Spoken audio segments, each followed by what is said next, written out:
Crusade. War on terrorism. Crusade. مغرب اصل میں کیا ہے؟ ایک جانب توہین اسلام کی تاریخ، پیغمبر اسلام کی توہین کی تاریخ، نسل کشی کی تاریخ. جو اس زمانے کا پوپ تھا، پوپ اربن دویم، سن 1095 میں اس نے چرچ میں کھڑے ہو کر ایک تقریر کی اور اس نے کہا کہ اسلام ایک شیطانی مذہب ہے، عیسائیوں کا فرض ہے کہ وہ اس شیطانی مذہب کو صفحہ ہستی سے مٹا دے. مغرب جو ہے وہ ہمیشہ سے جنگ ایجاد کرنے والا اور پوری انسانیت کے اوپر جنگی مسلط کرنے والا مغرب. امریکہ کی جو وزیر خارجہ ہیں میڈلین آلبرائٹ، اس سے کسی مغربی صحافی نے پوچھا کہ یہ جو 8 لاکھ لوگ مرے ہیں جس میں 5 لاکھ معصوم بچے بھی شامل ہیں جو دواؤں غذاؤں کی قلت سے مارے گئے، آپ اس کے بارے میں کیا کہتی ہے؟ تو اس نے کہا it is acceptable and worth it. Donald Trump اصل امریکہ ہے کہ جو موجودہ امریکہ ہے یہ سفید فاموں کا امریکہ نہیں تھا، یہ ریڈ انڈینز کا امریکہ.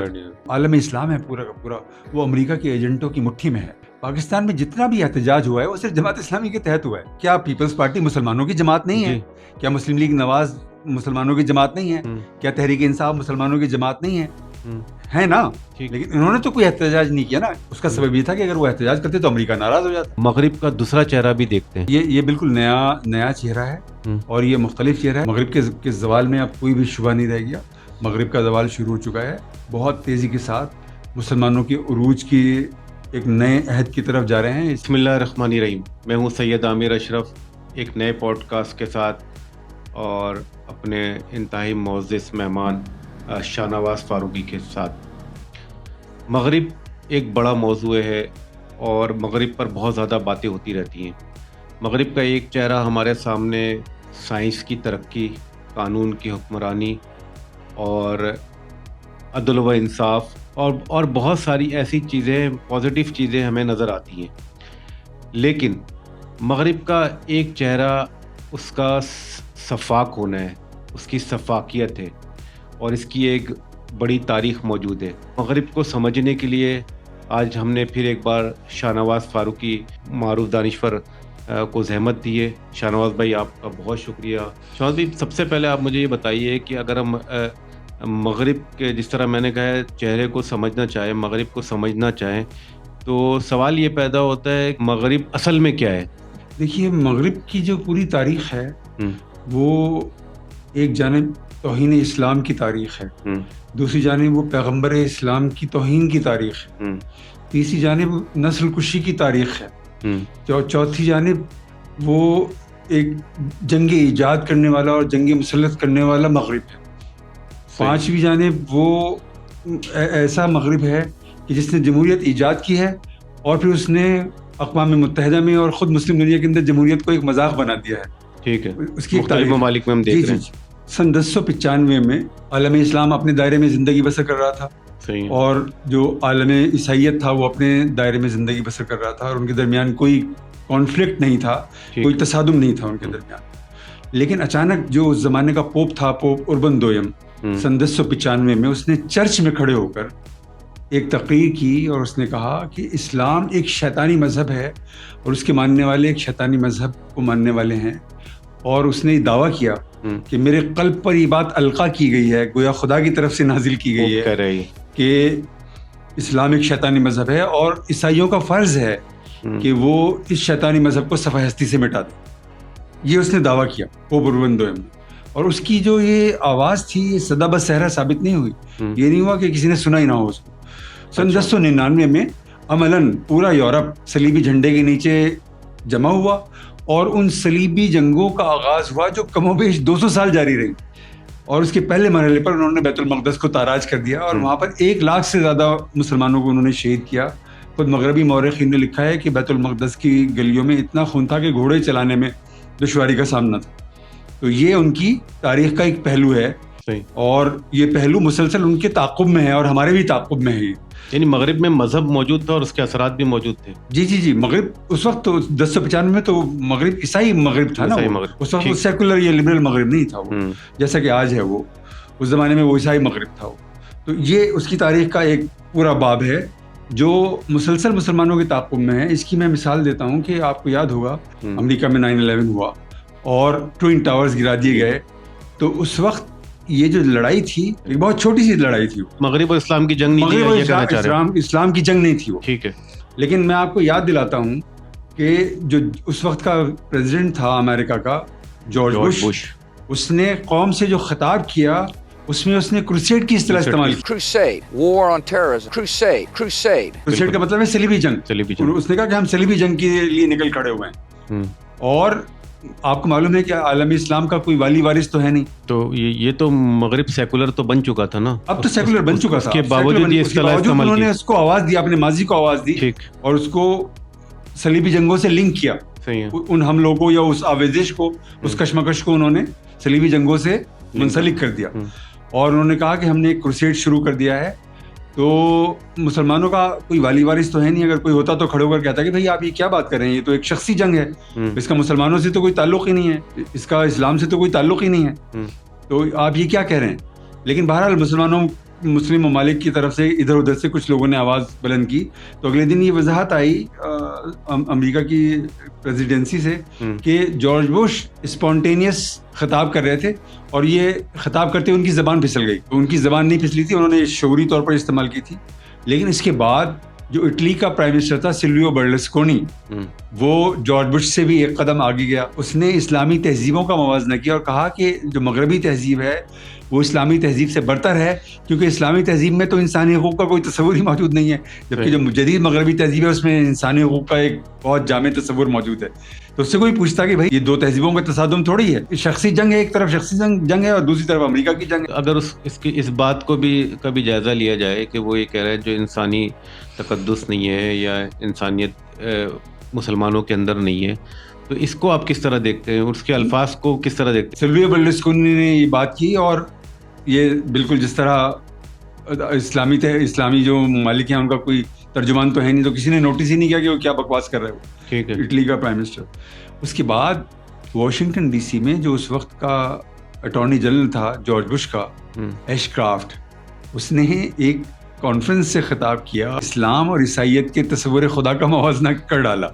اور اس نے کہا کہ عیسائیت کا خدا اسلام کے خدا سے بہت برتر ہے, اس لیے کہ عیسائیت کا خدا ایک ایسا خدا ہے کہ جس نے انسانیت کی بقا کے لیے, اس کی سلامتی کے لیے اپنے بیٹے یعنی حضرت عیسیٰ علیہ السلام کی نعوذ باللہ قربانی دے دی. اور اسلام کا خدا ایک ایسا خدا ہے کہ جو اپنی عظمت کے اظہار کے لیے جہاد کی صورت میں مسلمانوں سے قربانی طلب کرتا ہے. تو اس سے ثابت ہوتا ہے کہ عیسائیت کا جو خدا ہے وہ برتر خدا ہے اور اسلام کا خدا جو ہے وہ بہت کمتر خدا ہے. صحیح ہے. تو یہ بھی نوٹس چلا گیا, کسی نے پوچھا ہی نہیں کہ بھائی یہ اٹارنی جنرل کیا کہہ رہا ہے اور یہ تہذیبوں کا تصادم کیسے برپا کر رہا ہے اور کس طرح سے اس میں خدا کے تصور کو جو ہے دو تہذیبوں کے خدا کے تصور کو ایک گھسیٹ لایا ہے. غلامی میں تو کچھ بھی نظر نہیں آتا نا, تو وہ تو پھر ہم جس دور سے گزر رہے تھے اور وہ دور بھی ویسے ہی تھا. اس کے بعد مسلمان دباؤ میں تھے. اس کے بعد اس سے بھی زیادہ ایک امپورٹنٹ ایونٹ ہوا, اور یہ ایسا ایونٹ تھا جو میں نے خود بی بی سی ٹیلی ویژن سے, جو نیٹو کے فورسز کا سابق کمانڈر تھا جنرل کرارک, اس کا ایک انٹرویو نشر ہوا اور یہ میں نے رات کے تقریباً 2 بجے یہ انٹرویو خود دیکھا. اس میں اس نے کہا کہ دیکھیے یہ جو جنگ ہے, یہ جو محض آرائی ہے, یہ دراصل دو تہذیبوں کی محض آرائی ہے. یہ جو کشمکش ہے یہ دو تہذیبوں کی کشمکش ہے.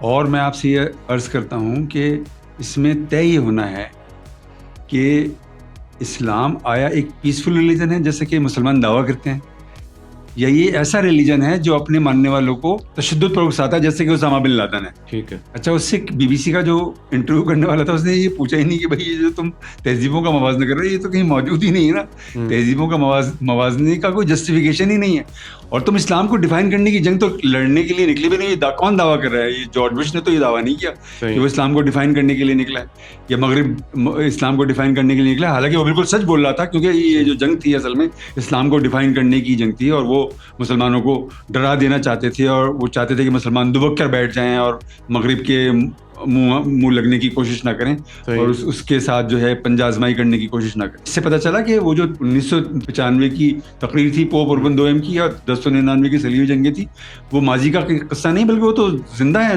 20ویں صدی میں بھی زندہ ہیں. تو اس سے معلوم ہوا کہ وہ جو تہذیبی کشمکش تھی وہ اپنا تسلسل برقرار رکھے ہوئی تھی اور وہ مسلسل آگے بڑھ رہی تھی.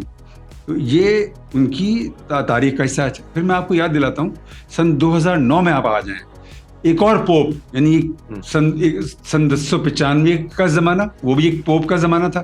اور پھر سن 2009 میں جو اس وقت کا پوپ تھا وہ بینیڈکٹ ششدہم. اس نے عیسائیت کا ایک 14ویں صدی کا وہ تھا بادشاہ مینوئل دوئم، اس کی ایک تقریر نکالی اس میں مینوئل دوئم نے کہا تھا کہ اسلام کیا نیا لے کر آیا ہے. اور آپ کو معلوم ہے جب کرسچنز ہی کہتے ہیں اسلام کیا نیا لے کر آیا تو وہ یہ الزام لگاتے ہیں رسول اکرم صلی اللہ علیہ وسلم پر، اور اسلام پر الزام لگاتے ہیں کہ رسول اکرم صلی اللہ علیہ وسلم نے کچھ یہودیت سے لے لیا اور کچھ عیسائیت سے لے لیا اور ان دونوں کو ملا کر اسلام گھڑ لیا. وہ یہ کہہ رہا تھا. تو اس پر ایک بہت بڑا ہنگامہ کھڑا ہوا اور عالم اسلام میں بہت زبردست احتجاج ہوا. اس سے معلوم ہوا کہ سن 2009 میں بھی جو تہذیبوں کا تصادم تھا وہ زندہ تھا، پوری آب و تاب کے ساتھ زندہ تھا، اور جو مغرب ہے اس کو ہوا دے رہا تھا. یہ تہذیبوں کا تصادم ایک تاریخی تسلسل ہے، تاریخی تسلسل ہے. سن 1095 سے سن 2009 تک وہ مار کر رہا تھا. اور اب لوگ سمجھتے ہیں کہ تہذیبوں کا تصادم کہیں پس منظر میں چلا گیا، لیکن یہ ان کی غلط فہمی ہے. مغرب اسی طرح سے انٹیکٹ ہے. یہ مغرب کی اسلام سے متعلق تاریخ کا ایک پورا کا پورا ایک ویژن ہے، یہ پورا کا پورا ایک تناظر ہے، یہ ایک پورا کا پورا تجربہ ہے جو ہمارے سامنے ہے. یہ مغرب کی تاریخ کا ایک پہلو ہے. اچھا، مغرب کی تاریخ کا دوسرا پہلو یہ ہے کہ مغرب جو ہے وہ ہمیشہ سے جنگ ایجاد کرنے والا اور پوری انسانیت کے اوپر جنگی مسلط کرنے والا مغرب ہے. یہ میرے پاس ایک کتاب ہے دی ایناٹمی آف ہیومن ڈسٹرکٹیونیس، یہ مغرب کے ایک بہت بڑے ماہر نفسیات ایرک فروم نے لکھی ہے. ٹھیک ہے. اور اس میں انہوں نے صفحہ نمبر 215 پر 1480 سے لے کر 1940 تک کی جنگوں کی تفصیل دی ہے جو مغرب نے دنیا پر مسلط کی ہیں. اور ان بیشتر جنگوں میں سے بیشتر جنگیں مغرب نے ایجاد کی ہیں. صحیح ہے. 1080 سے 1099 تک 9 جنگیں لڑی گئیں. 1500 سے 1599 تک 87 جنگیں لڑی گئیں. اچھا. 1600 سے 1699 تک 239 جنگیں لڑی گئیں. ٹھیک ہے. 1700 سے 1799 تک 781 جنگیں لڑی گئیں. 1800 سے 1899 تک 651 جنگیں لڑی گئیں. اور 1900 سے لے کر 1940 تک 892 جنگیں لڑی گئیں. ان جنگوں کی کل تعداد ہے 2659. یعنی 360 سال میں جو جنگیں ہوئی ہیں 2659، اس میں سے بیشتر جنگیں مغرب کی ایجاد کی ہوئی جنگیں ہیں، جس میں 2 عالمی جنگیں بھی شامل ہیں. ٹھیک ہے. اور ان جنگوں میں ہزاروں نہیں، لاکھوں نہیں، کروڑوں کی تعداد میں لوگ ہلاک ہوئے ہیں. پہلی عالمی جنگ میں آپ کی اطلاع کے لیے عرض ہے 2 کروڑ لوگ مارے گئے. ٹھیک ہے. اور جنگ کا اصول ہے کہ ایک انسان مرتا ہے تو 3 انسان زخمی ہوتے ہیں. 2 کروڑ لوگ مارے گئے لیکن 6 کروڑ لوگ زخمی ہوئے. بالکل. پھر جو دوسری عالمی جنگ ہے اس میں 10 کروڑ لوگ مارے گئے اور 30 کروڑ لوگ زخمی ہوئے. صحیح. دوسری عالمی جنگ. اور ان جنگوں میں بے پناہ مادی نقصان ہوا، یعنی کھربوں روپے، کھربوں ڈالر کے جو اثاثے ہیں وہ تہو بالا ہو گئے اور معیشتیں تباہ و برباد ہو گئی. یہ مغرب کی ایجاد کی ہوئی جنگیں تھیں نا. اور مغرب خود کو امن پسند کہتا ہے، امن کا لمبردار کہتا ہے، اور پوری دنیا میں امن پریچ کرتا پھرتا ہے وہ، حالانکہ وہ خود جنگیں ایجاد کرنے والا ہے. ویسے اس بیانیے کو تو مقبولیت حاصل ہی نہیں ہونی چاہیے، تو پوری تاریخ ہے اور مستقل ہے، مطلب تسلسل سے مشکل مگر یہ ہے نا کہ اس تاریخ سے کوئی واقف نہیں ہے. جو عام لوگ نہیں، خواص بھی واقف نہیں ہے. آپ اخبارات پڑھ رہے ہیں کب سے، اور ذرائع ابلاغ آپ کب سے دیکھ رہے ہیں، ٹیلی ویژن دیکھ رہے ہیں آپ، کبھی آپ نے جنگوں کی یہ تاریخ جو ہے آپ نے کبھی ملاحظہ کی؟ لیکن آج کی نسل کو عراق اس کے سامنے موجود ہے، افغانستان میں مغرب کا چہرہ اس کے سامنے موجود ہے، اور پھر ابھی ایران کے ساتھ جو کچھ ہو رہا ہے یہ موجود ہے. یہ بھی تو مغرب کا ایک چہرہ ہے نا.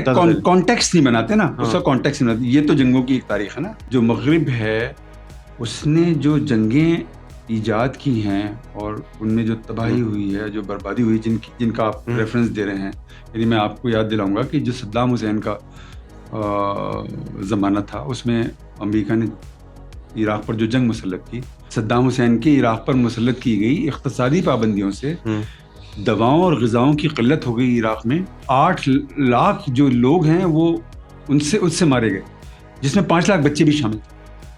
امریکہ کی جو وزیر خارجہ ہیں میڈلین آلبرائٹ، اس سے کسی مغربی صحافی نے پوچھا کہ یہ جو 8 لاکھ لوگ مرے ہیں جس میں 5 لاکھ معصوم بچے بھی شامل ہیں جو دواؤں اور غذاؤں کی قلت سے مارے گئے، آپ اس کے بارے میں کیا کہتی ہے؟ تو اس نے کہا it is acceptable and worth it. ان کی سفاکی کا آپ اندازہ کریں کہ 8 لاکھ لوگ جس میں 5 لاکھ معصوم بچے بھی شامل ہیں، وہ کہہ رہے ہیں یہ قابل قبول ہے اور اس کی قدر و قیمت بھی ہے، ورتھ اٹ.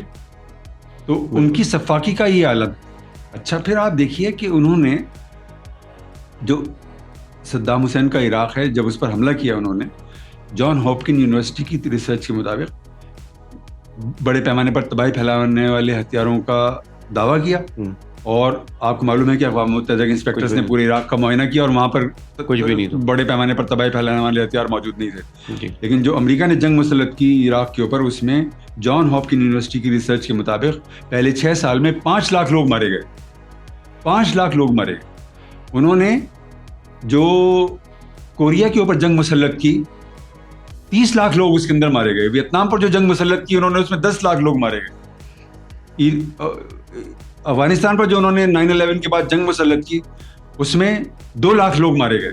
یہ اتنی بڑے فگرز ہیں, فریکشن فگرز لوگ مارے جا رہے ہیں, دنیا پر اس کا کوئی اثر ہی نہیں. جی, اس کا کوئی اثر نہیں, اس لیے کہ یہ اس کو پروپیگیٹ کرنے والا کوئی نہیں ہے, اس کو ڈسیمنیٹ کرنے والا کوئی نہیں ہے, اس کو ان اطلاعات کو عام کرنے والا کوئی نہیں ہے. وہ ذرائع ابلاغ آپ کے پاس نہیں ہے اور وہ قیادت آپ کے پاس نہیں ہے کہ جو اس اتنے بڑے مقدمے کو لے کر اٹھے اور مغرب کا اصل چہرہ پوری دنیا کے سامنے لائے. ان میں سے بات کی تو زیادہ تر لڑائیوں جنگوں کے اندر جو مسلط ہوئی ہیں اس میں مسلمان حکمرانوں نے تو مغرب کے ساتھ کھڑے رہے. بالکل, جو پوری 9/11 کے بعد کی دنیا تھی اس میں تو پورا جو عالم اسلام تھا وہ امریکہ کے ساتھ ہی تھا نا, امریکہ کے ساتھ تھا وہ.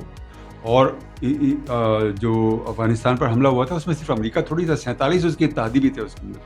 47 ملکوں کی جنگ تھی جو اس پر مسلط ہوئی اور 19 سال تک وہ جنگ لڑی جاتی رہی اور اس میں 2 لاکھ لوگ مارے گئے. عراق, افغانستان, ایران, جی, یہ جتنے بھی یہاں پہ یعنی فلسطین تک میں کہا جائے جو بچے مارے جا رہے ہیں, معصوم لوگ مارے جا رہے ہیں, ان میں تمام مسلم حکمرانوں کا بالکل پورا حصہ ہے. جی, کہ جو موجودہ امریکہ ہے یہ سفید فاموں کا امریکہ نہیں تھا, یہ ریڈ انڈینز کا امریکہ. انہوں نے ریڈ انڈینز کے امریکہ پر قبضہ کیا سفید فاموں نے, اور وحشیانہ سلوک, اور ان کے ساتھ وہ وحشیانہ سلوک کیا کہ جس کی پوری انسانی تاریخ میں کوئی مثال نہیں ہے. مائیکل مون مغرب کا ایک بہت بڑا انٹلیکچوئل ہے, اس کی ایک کتاب ہے dark side of the democracy. اس میں اس نے فیکٹس اینڈ فگرز سے ثابت کیا ہے کہ 75 سے 100 سال کے 150 سال کے عرصے میں سفید فاموں نے امریکہ میں 8 سے 10 کروڑ ریڈ انڈینز مار کر ان کی پوری نسل ختم کر دی. یہ میں ڈاکیومنٹڈ چیز بتا رہا ہوں. شمالی امریکہ کی بات کر رہے ہیں ریڈ انڈین. جی, جو شمالی اور جنوبی امریکہ ہے اس میں 8 سے 10 کروڑ ریڈ انڈینز مار ڈالے انہوں نے, اور ان کی پوری تہذیب فنا کر دی انہوں نے.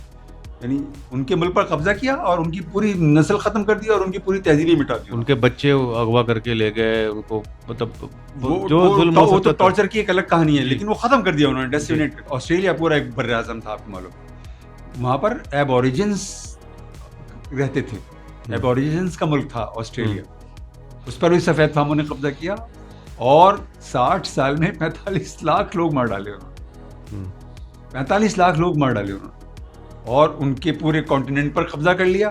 اب جا کر انہوں نے چند سال پہلے, 15-20 سال پہلے کی بات ہے, کہ انہوں نے آسٹریلیا کا جو ایک صوبہ ہے تسمانیہ, اس کو کہا ہے کہ بھائی آپ یہ جو ایبوریجنس ہیں یہ لے لیں اور وہاں پر اپنی تہذیب کو اور اپنی ثقافت کو اور اپنی زبان کو جو ہے فروغ دیں. یہ ابھی 15-20 سال پہلے کی بات ہے. اس سے پہلے جو انہوں نے ان کا پورا آسٹریلیا ہڑپ کر لیا اور ان کی پوری نسل کو انہوں نے تقریباً ڈیسیمنیٹ کر دیا, فنا کر دیا. اس کی نہ انہوں نے کبھی معافی مانگی, نہ اس کو انہوں نے کبھی اپنے شعور کے اندر ریکارڈ کیا, اور پوری دنیا کو وہ درس دیتے پھرتے ہیں, انسانیت کا درس دیتے پھرتے ہیں اور امن کا درس دیتے پھرتے ہیں. اور پھر ان کی جو ڈیموکریسی ہے, ڈیموکریسی بھی ان کی ہی ایجاد ہے نا, مغربی کی ایجاد ہے نا, مغرب کی ایجاد ہے ڈیموکریسی, اور وہ پوری دنیا کو کہتے ہیں کہ جی ڈیموکریٹک ہونا چاہیے. لیکن جو مسلم دنیا کا تجربہ ہے ڈیموکریسی کے حوالے سے وہ بہت زیادہ ہولناک ہے. 1990 کی دہائی میں الجزائر کے اندر جو انتخابات ہوئے اس میں ایک اسلامی پارٹی, اسلامی فرنٹ, اس نے 2/3 پہلے مرحلے میں 2/3 اکثریت حاصل کر لی. اور ضرورت تھی اس بات کی کہ جس نے اکثریت حاصل کر لی اس کو دوسرے مرحلے میں داخل ہونے دیا جائے, اور اگر وہ دوسرے مرحلے میں بھی کامیاب ہو جائے تو اقتدار اس کے حوالے کر دیا جائے. یہی جمہوریت کا تقاضا تھا نا. لیکن جس کا اعلان پرچار مغرب کرتا ہے, جی, اس کا تقاضا یہی تھا. اب دے دیتے ان کو حکومت. جی, ان کو حکومت دے دی, لیکن انہوں نے اس کی نوبت نہیں آنے دی. اور الجزائر آپ کو معلوم ہے فرانس کی کالونی رہا تھا, چنانچہ فرانس کا انفلوئنس وہاں پر ابھی بھی موجود ہے. فرانس نے جو الجزائر کی فوج تھی, جس طرح مسلم دنیا کی تمام فوجیں کسی نہ کسی مغربی ملک کی اعلی کار کا کردار ادا کرتی رہی ہیں, تو انہوں نے, امریکہ بھی اس میں انوالو تھا اور فرانس بھی اس کے اندر انوالو تھا, انہوں نے الجزائر کی فوج سے کہا کہ بھائی یہ تو ملا اور مولوی جو ہیں اقتدار پر قابض ہو جائیں گے, پوری فرانس کی تاریخ ہی بدل دیں گے. الجیریا تو ہمارے قبضے سے نکل جائے گا. تو انہوں نے الجیریا کے اندر فوج کو لا کر کھڑا کر دیا اور فوج نے دوسرے مرحلے کے انتخابات کی نوبت ہی نہیں آنے دی اور اقتدار پر قبضہ کر لیا. اور پھر جو اسلامی فرنٹ تھا وہ بھی چونکہ پاپولر بہت زیادہ تھا, 2/3 اکثریت اس نے پہلے مرحلے میں حاصل کر لی تھی اور دوسرے مرحلے کی نوبت آتی تو 2/3 اکثریت سے بھی زیادہ کامیابی وہ حاصل کرتا. تو انہوں نے اپنی پاپولیرٹی کو فیل کرتے ہوئے وہ بھی مسلح جدوجہد کی طرف چلے گئے اور وہاں پر خانہ جنگی شروع ہو گئی اور 10 سال میں 10 لاکھ لوگ مارے گئے وہاں پر. لیکن انہوں نے وہاں پر جمہوریت کو پنپنے نہیں دیا اور جمہوریت کو وہاں انہوں نے فروغ نہیں پانے دیا اور وہاں جو جمہوری قوت بن کر ابھر آئی تھی اسلامی پارٹی اس کو انہوں نے اقتدار حاصل نہیں کرنے دی. یہ الجزائر کی تاریخ. پھر آپ دیکھیے کہ انہوں نے آپ کو اب حماس کو لوگ جو ہیں صرف وہ سمجھتے ہیں کہ وہ ایک جہادی تنظیم ہے, لیکن سن 2000 کی دہائی میں یہ محسوس کرتے ہوئے کہ اب اس کو ایک پولیٹیکل رول پلے کرنا چاہیے, وہ ایک سیاسی جماعت بن کر کھڑی ہو گئی اور اس نے فلسطین کے انتخابات میں حصہ لیا اور اکثریت حاصل کر لی. اور اس اکثریت کا تقاضا تھا کہ مغرب ان کی اکثریت کو تسلیم کرتا اور اقتدار ان کے حوالے کر دیتا, لیکن ایسا نہیں, اس کو انہوں نے قبول ہی نہیں کیا. اچھا پھر آپ جو ہے دیکھیے کہ مصر میں کیا ہو. مصر میں اخوان المسلمون جو تھے انہوں نے انتخاب لڑا اور انہوں نے انتخاب لڑنے دیا اس بنیاد پر کہ یہ جیت نہیں سکیں گے, لیکن وہ جیت گئے اور صدر مرسی جو تھے وہ صدر بننے میں کامیاب ہو گئے. لیکن انہوں نے ان کو 1 سال بھی کام نہیں کرنے دیا اور وہاں پر بھی انہوں نے فوج کو جنرل سیسی کو لا کر کھڑا کر دیا اور جنرل سیسی نے جو ہے حملہ کیا. اور آپ کو میں بتاتا ہوں کہ انہوں نے اس بڑے پیمانے پر اخوان کا وہاں پر قتل عام کیا کہ انہوں نے, یعنی میں نے وہ تصویریں دیکھی ہیں کہ جس میں انہوں نے 10,000 سے زیادہ لوگوں کو مارا ہے چند دنوں کے اندر, اور ان میں سے جو بیشتر شہید ہونے والے لوگ تھے ان کی یا تو سر پر گولی ماری گئی تھی یا سینے پر گولی ماری گئی تھی. بہت کم لوگ ایسے تھے جن کے پیروں پر یا کسی جسم کے دوسرے حصے پر انہوں نے گولی ماری ہو, اور ہزاروں لوگوں کو انہوں نے جیلوں میں ڈال دیا اور پورے جمہوری تجربے کو انہوں نے تہو بالا کر دیا. اور مگر اخوان المسلمون کو انہوں نے اقتدار حاصل نہیں کرنے دیا اور اقتدار کو کنٹینیو نہیں کرنے دیا اور اس کی پوری جمہوریت کی انہوں نے وہاں پر جمہوریت کا راگ لاپتے رہتے ہیں. جی آج تک عامر ایک مسلط ہے. جی.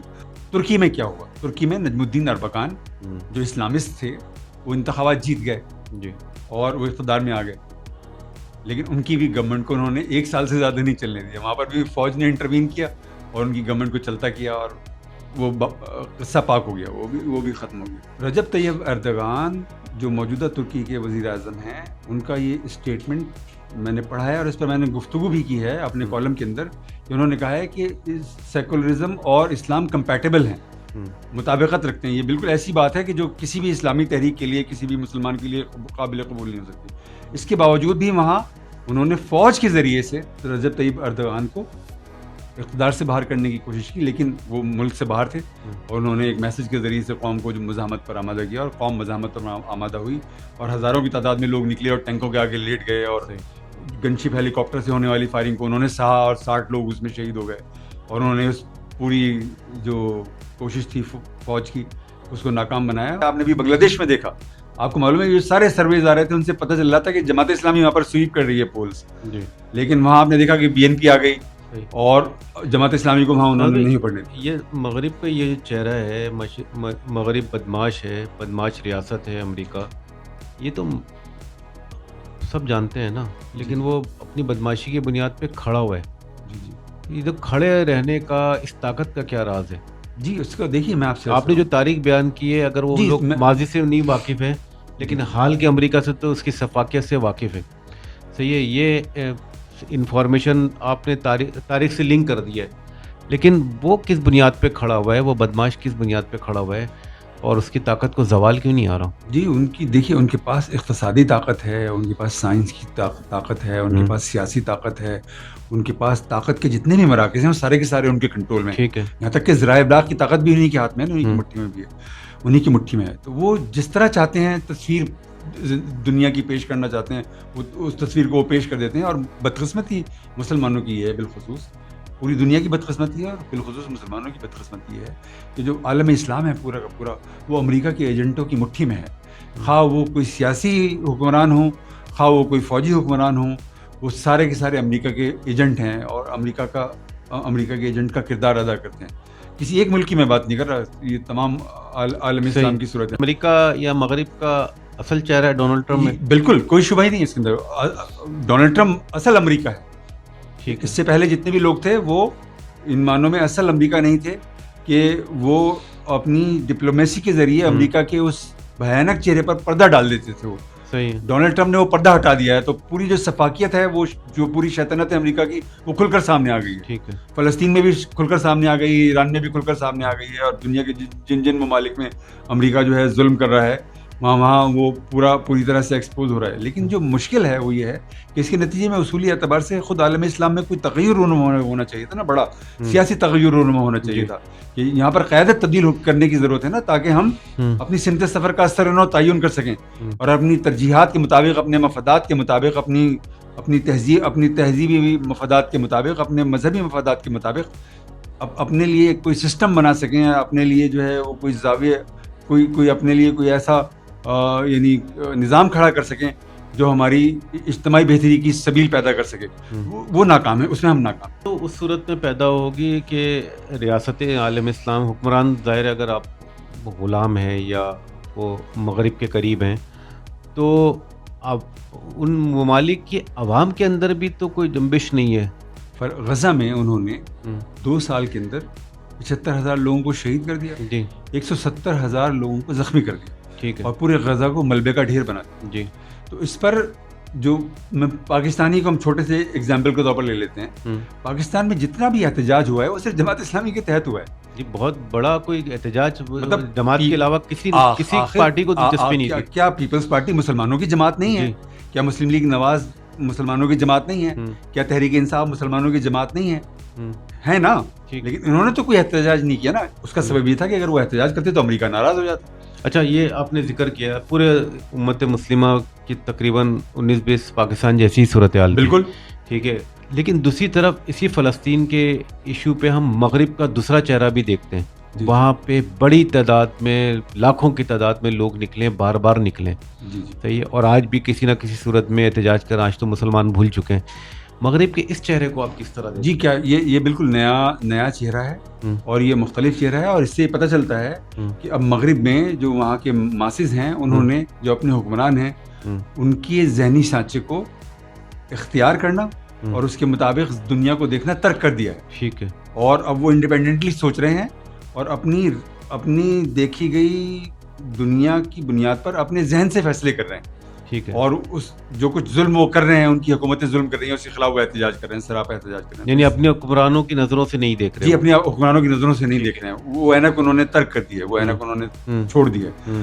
تو اس سے ان کو اب شفاف طریقے سے نظر آ رہا ہے کہ ان کی جو حکومتیں ہیں, امریکہ دنیا میں کیا کر رہا ہے اور یورپ دنیا میں کیا کر رہا ہے, تو وہ اس کے خلاف سراپا احتجاج بنے ہوئے ہیں. تو یہ ایک بالکل نئی تبدیلی ہے اور یہ بہت پازیٹیو تبدیلی ہے, اور اس کا آج نہیں تو کل نہیں تو پرسوں مغرب کے اوپر بھی امپیکٹ ہوگا. اس لیے کہ ان کی جمہوریت بھی جیسی ہے, وہ آپ بھی جانتے ہیں, میں بھی جانتا ہوں, اس جمہوریت ہی کی پروڈکٹ ہے نا ڈونلڈ ٹرمپ. تو اس سے پتہ چل رہا ہے کہ وہ اتنی کوالٹیٹیو نہیں ہے جتنی کہ کوالٹیٹیو اس کو ہونا چاہیے. کوانٹیٹیو ہے وہ مکمل طور پر. ٹھیک. تو لیکن اس کے نتیجے میں وہاں پر آج نہیں تو کل نہیں تو پرسوں ایک بہتر قیادت کی آنے کی جو گنجائش ہے وہ پیدا ہوگی. کیا اس بات کے امکانات نظر آ رہے ہیں کہ مغرب اب اپنے زوال کی طرف ہے؟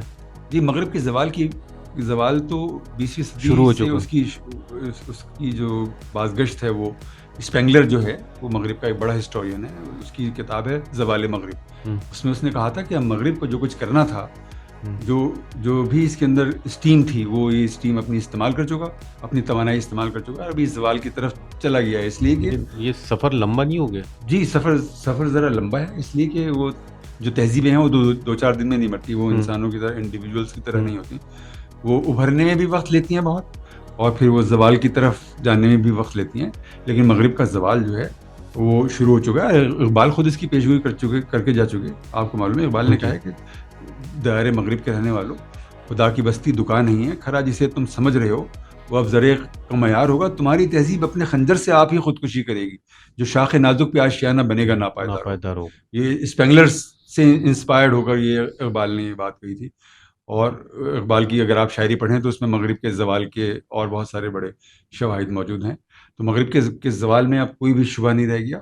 مغرب کا زوال شروع ہو چکا ہے, اور ہم بہت تیزی کے ساتھ مسلمانوں کے عروج کی ایک نئے عہد کی طرف جا رہے ہیں، اس لیے کہ میں آپ کو یاد دلاؤں گا رسول اکرم صلی اللہ علیہ وسلم کی ایک حدیث شریف میں آپ کو یاد دلاتا ہوں. رسول اکرم صلی اللہ علیہ وسلم نے فرمایا کہ میرا زمانہ رہے گا جب تک کہ اللہ تعالیٰ کو منظور ہوگا، اور اس کے بعد خلافت راشدہ ہوگی، اور اس کا عہد رہے گا جب تک کہ اللہ تعالیٰ چاہے گا، اور اس کے بعد ملوکیت ہوگی، اور اس کا عہد رہے گا جب تک کہ اللہ تعالیٰ کو منظور ہوگا، اور اس کے بعد کاٹ کھانے والی آمریت ہوگی، اور اس کا عہد رہے گا جب تک کہ اللہ تعالیٰ چاہے گا. لیکن اس کے بعد دنیا ایک بار پھر خلافت علی منہاج النبوہ کے تجربے کی جانب لوٹے گی. تو جب رسول اکرم صلی اللہ علیہ وسلم نے یہ کہہ دیا کہ دنیا ایک بار پھر خلافت علی منہاج النبوہ کے تجربے کی جانب لوٹے گی، تو وہ ضرور لوٹے گی. اور میں آپ سے عرض کروں گا کہ یہ جو زمانہ ہم گزار رہے ہیں یہ کاٹ کھانے والی آمریت کا زمانہ ہے. یہ پورے عالم اسلام میں بھی کاٹ کھانے والی آمریت کا زمانہ ہے، اور خود مغرب کے اندر بھی کاٹ کھانے والی آمریت کا زمانہ ہے. اور اس کے جتنے بھی نقائص ہو سکتے تھے، اس کے جتنے بھی عیوب ہو سکتے تھے، وہ سب آشکار ہو گئے ہیں، اور ان سے لوگوں کا ان کے دل بھر گئے ہیں. اور دنیا ایک نئے نظام کی طلب اور ایک نئے نظام کی تڑپ اپنے اندر میں موجود پاتی ہے. اور یہ نیا نظام جو ہے آج نہیں تو کل نہیں تو پرسوں انشاءاللہ عالم اسلام سے طلوع ہوگا. یہ جو مغرب کا زوال ہے وہ وہاں کے لوگوں کے شعور، وہاں کے لوگوں کے اٹھنے سے پیدا ہوتا نظر آتا ہے. مسلمانوں کے یہاں تو ہلچل نہیں ہے، مسلمانوں کو عروج مل جائے گا، وہ وہیں سے لوگ اٹھیں گے، ایسا لگ رہا ہے. نہیں، یہ جیسے مغرب جاگ رہا ہے. یہ رسول اکرم صلی اللہ علیہ وسلم کی اس حدیث سے مبارکہ کے نتیجے میں تو اس کا آغاز عالم اسلام سے ہی ہوگا. شاہنواز بھائی بہت شکریہ آپ کا. آپ نے مغربی تہذیب اور تہذیبوں کے تصادم کے تسلسل کے اندر جہاں مغرب کی سفاکیت بیان کی ہے، وہ آخر میں آپ نے مسلمانوں کے لیے امید بھی دکھائی ہے کہ مغرب کا زوال ہے اور مسلمانوں کا عروج انشاءاللہ جلد دنیا کو دیکھنے کو ملے گا. اللہ حافظ. آج کے لیے اتنا ہی تھا. بہت شکریہ.